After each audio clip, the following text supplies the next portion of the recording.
Namaskar. I'm Dr. Sonali Naik. Today we are going to read the 18th chapter from Gajanan Vijay Grantha. Before that, let us do a meditation. Sit quietly, close your eyes, take a deep breath. Concentrate your attention between your two eyebrows on the Adhyay chakra. See in your mind's eye, you're sitting at a very beautiful and a peaceful place. It is a seashore. Cool breeze is blowing. Beautiful sound of the waves is coming to your ears. You are very peaceful, very happy, meditating upon Lord Rama. Lord Rama is standing in front of you. Seeing him, you are filled with happiness. You bow to him. He gives you his blessings that you will forever be healthy, happy, and prosperous.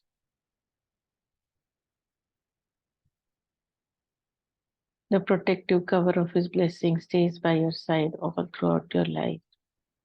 Within this protective cover,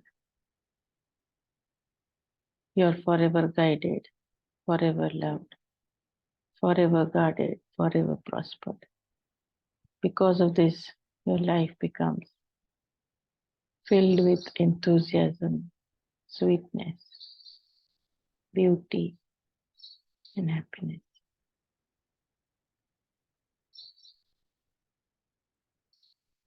Give thanks. Slowly open your eyes. Jai Gajanan.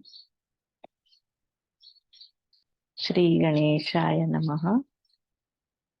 Jai to the divinity which showers joyous tidings. Govind Srinivas, embodiment of all blessings. Hope of the downtrodden, save me, O Keshav. Keshimardhan Madhav, Madhusudan, O killer of Putna, Panduranga, consort of Rukmini. I need not say that what I want from thee. Scripts say you fulfill desires of devotees. I beseech you to grant my wishes and be kind to me. A devotee from Mundagaon near Akot named Baizabai was the daughter of Bulabai and Shivram Mari. She was married in her childhood early. Everything happens as per one's destiny. When Baijabai came of age, her father took her to his son-in-law's place. But it had no significance as Baizabai's husband was not potent. Parents of Baizabai were deeply affected. Bhulabai, her mother, even suggested that Baizabai be married to another person. Shivram, the father, did not concur. He said masculinity sometimes comes late, so they decided to wait and let Baiza be at her husband's place, expecting that medicines may help. Both of them returned to their village. Baiza, who was 16 years of age, with her honey-toned complexion, she represented a youthful image, endowed with a beautiful eyes, a sharp nose, and a tall figure. She enjoyed the power to attract the attention of any person. Her elder brother-in-law was enchanted by her splendor and earnestly desired to make love to her. He tried many ways of persuasion, even a promise to treat her as his wife. His attempts to seduce her were wasted. Burdened by this torture, she prayed, "O God, why am I subject to such conflict? When I worshipped you from my childhood, my devotion got me no fruit. The person I married has no manhood. I know my fate in a way, it is great. Now I can entirely concentrate and devote myself to your feet. Now my only request is that no other man touches me."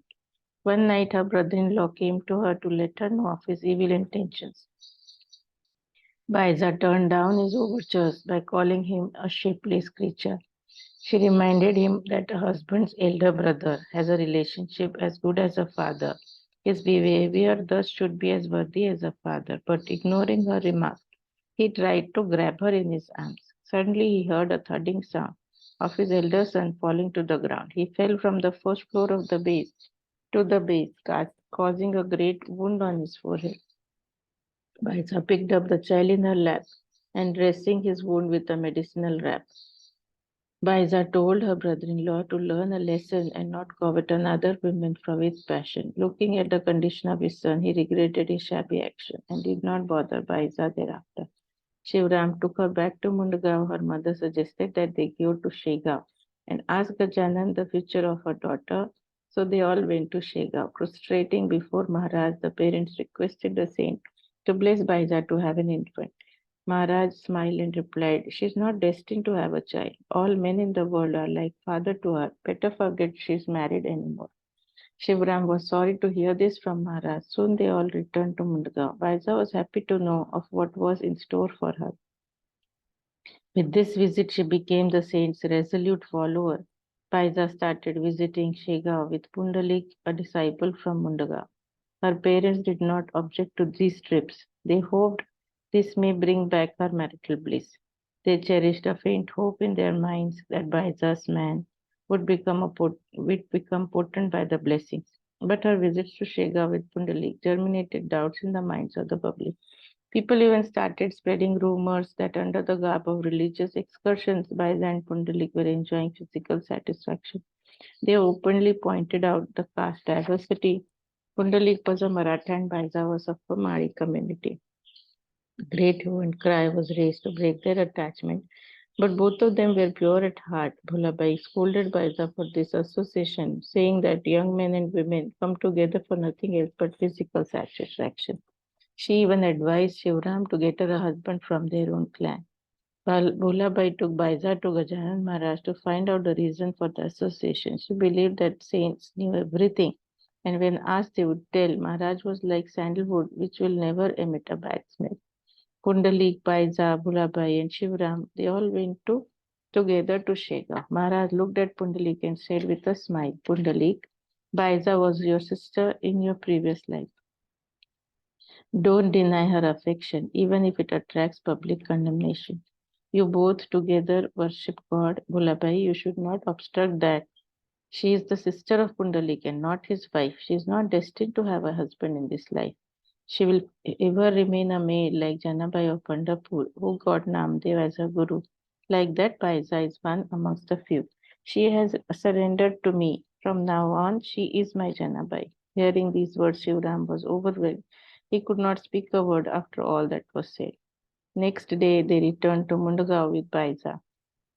No one thereafter objected to her visits to Shega. Every time Pundalik was her escort, no one ever bothered about that. The saint's kindness abundant stopped the criticism around. Here is the tale how Maharaj always protected his devotees from dreadful spells. Dr. Bhau Rajaram Kavar was in charge of Amgaon hospital. He got a nasty boil on his body.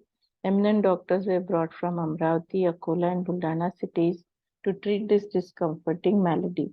All efforts with medicines, even surgery, failed to bring relief to the state. Bhau was restless, lying in the bed due to unbearable pain. His elder brother was concerned over Bhau's discomfort. There was no alternative left at all except remembering Sri Gajanan Maharaj. Thinking so, they folded their hands and prayed to Sri Gajanan Maharaj to come to his rescue and cure him of the pain. It was midnight and pitch darkness covered the sky, with foxes howling nearby, when a hooded cart, drawn by two bullocks, came to the doctor's door by luck. A Brahmin from the cart came and knocked at the door. The elder brother opened it, asking the purpose of the stopover. The Brahmin said he was Gaja and he had come from the Shega. He said he has brought Tirtha and Angara for Bhaukava. He advised to apply Angara to the boil and let Bhav sip the Tirtha a while.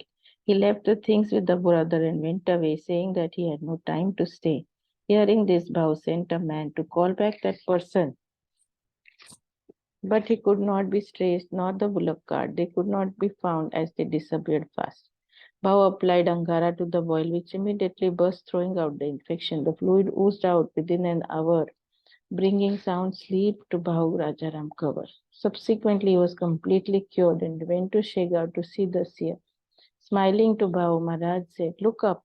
That night you did not even give grass to my bullocks." Bhav understood that the visitor that night was Maharaj. As a token of gratitude, he fed the people of Shega Once Maharaj left for Pandharpur to visit God Vitthal on the banks of Chandrabhaga river. Many devotees accompanied him. Special trains from Pandharpur were scheduled. This was for a comfortable travel of the crowd. The occasion was Ashadhi Ekadashi. First stop on the journey was at Nagzari. Jaggu Abba Patil, Bapuna Kade and many more were with Maharaj on this tour. There is an underground cave at Nagzari where springs of natural water flow freely, yielding a name to the place as Nagzari. The great saint Gomaji Maharaj had attained communion with God at this venerable spot. He was the first guru of Mahadaji Patil, who got blessings of this divinity for welfare and prosperity of the Patil dynasty. That is why the Patils of Shegaon visit Nagzari before they move on. They pay respects to Gomaji before they proceed by train to as Varkari to the holy city of Pandharpur. With Maharaj on this tour were Bapuna and 50 others. It was the 9th day of Ashad in the waxing moon, and thousands of devotees started reaching Pandharpur under a cloudy sky, drizzling but with no downpour. Pandharpur appeared like a heaven on earth with a sea of humanity in its girth. Every inch of the space meant for going round the temple was jammed with Varkaris, chanting Jai Jai Ram Krishna Hari. The entire atmosphere was charged with devotion when palanquins of various saints came in procession. They were of Nath, Nivrutti, Jnaneshwar, and Janardhan, and also were there Savata, Gora, Kumbhar, Sopan, Muktabai, and Sri Tukaram Devkar. Devotees threw a buka in the air and to offer respects to them at the festival. The sky was filled with buka powder, spreading its fragrance all over. They threw tulsi leaves and flowers on the palki in that festive atmosphere. When Maharaj reached Pandharpur, he stayed at Kukaji Patil's house, which stands on the Pradakshina route. A huge crowd gathered around the temple with police force protecting law and order. On the day of the festival with Hari Patil, all Shega people except Bapuna went to the temple. Bapuna was taking a bath and thus was held back. When his bath was over, he learned that everyone had gone to the temple. He hurried to join them there with the crowd around. He could not reach anywhere near. Helplessly, he offered God a prayer. O Vitthal Rishikesh, why are you displeased with me? Why don't you allow me to enjoy your blessings? You went to Aran to give darshan to Savtamari.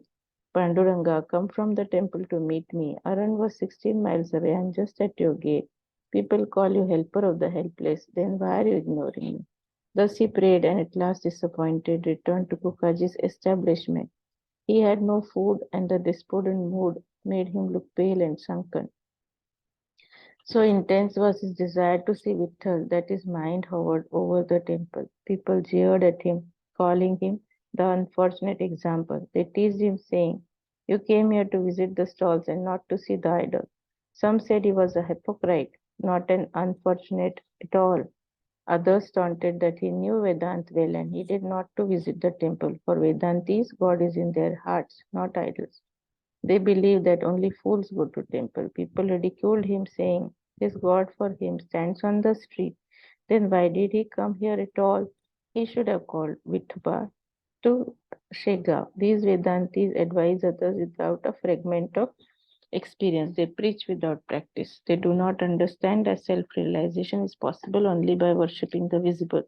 How can one attain adulthood without experiencing childhood? Babuna received such criticism. No one protected him from this sarcasm. He sat quiet without taking any food. Maharaj watching the events and understood his mood. Saints recognize the plight of the unfortunate. Lucky are those who get a chance to be near. Maharaj said, "Bapuna, don't worry. I'll just now show you Rukmini, Raman, Panduranga, Hari." Saying so, Maharaj stood up and positioned his feet like Vitthal and hands on the waist like the idol. Bapuna saw him in this form with garlands of tulsi and flowers around his neck. Bapuna prostrated himself in front of this image. When he looked up, it was Maharaj again. He was happy at this darshan of the deity. When he went to the temple subsequently, he saw the same idol in that position as was shown by Maharaj in Kukaji's residence. When people came to know of this incident, they requested Maharaj to bless them with the same darshan. Maharaj replied, "Like Bapuna, mold your mind. The darshan is not an ordinary kind. Like a commodity at a marketplace, it requires an attitude of pious bent. Just as seen in Bapuna's case, to get darshan of such a consequence, Maharaj revealed Vithoba to Bapuna because he was a real saint. There is no difference between a saint and a god. It is like sugar and the sweet taste. One cannot be separated from the other.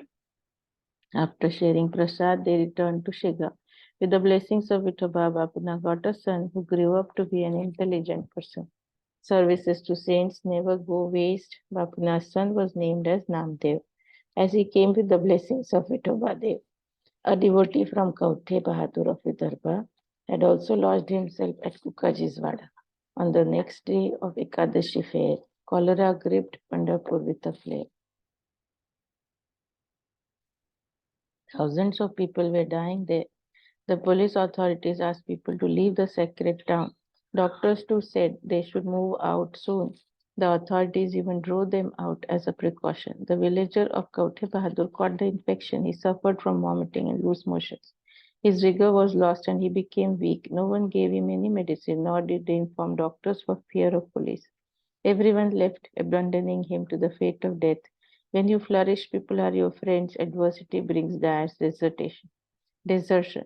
This always has been the general equation. God and saints come to help in such a situation. Looking to the devotees lying helpless, Maharaj asked people to take him with them. He is nearly dead, they said. We too will face difficulty in our entourage. We are 50. Cholera is spreading like wildfire in the city. Under the circumstances, we leave for our own safety. We cannot stay here even for a day. Let us leave this place immediately. Maharaj said, it is foolish of the tour band to abandon a sick brother from your land. He went out and caught the hand of the devotee, helped him to sit up, and said with certainty, come with me. To Vidarbha we go. The devotee moaned, I cannot even move. I am on deathbed with no relations now. Maharaj assured, don't get scared. The danger to your life is now over. Saying so, he put his hand on the devotee's head. His symptoms vanished with that touch. He felt strong and stood up. How can death take away a person when he is in the shadow of saints' protection? He recovered within an hour and joined his people on the return tour. Rescued from the fear of death and all that pain, he prostrated before Maharaj again and again. The devotee from Kaute Bahadur remarked, Swamiji, you brought me back. I was in the jaws of death. He cheered to the glory of the saint again. All devotees in Pandharpur and Turaj with Sri Gajanan Maharaj returned safe to the town of Shegaon. They had Saint Gajanan as their escort. An Orthodox Brahmin once came to Shegaon for the darshan of Sri Gajanan Maharaj. He heard of the greatness of the saint and arrived there from a far off place. Being a very orthodox person, he did not tolerate being touched by anyone. After looking at Maharaj, he regretted to have come all the way to see this saint. He branded Maharaj as a crazy person, behaving contrary to established traditions. He did not appreciate people worshipping such a deviation. He saw a dog lying dead on the way to the well and did not go further, muttering to himself, no one removes the dead dog from here. They are all ganja smokers. I am a fool to have travelled here. Maharaj heard this and to the Brahmin he said, don't harbor any doubts. The dog is not dead. Go, perform your worship as you desire. The Brahmin retorted, I am not crazy like you, sir. The dog is dead, lying here for an hour. No one removed it, no one cares. Maharaj said, we are ignorant and spoiled. We don't possess wisdom so bright. Follow me to the well with your pitcher. With his feet he touched the dog lying there. He stood up and took to his heels. The Brahmin was spellbound indeed. He fell prostrate at Maharaj's feet and begged pardon for his misdeeds. He served food to the devotees that day. After taking prasad, he went away. We hope this treatise will bring happiness to all devotees.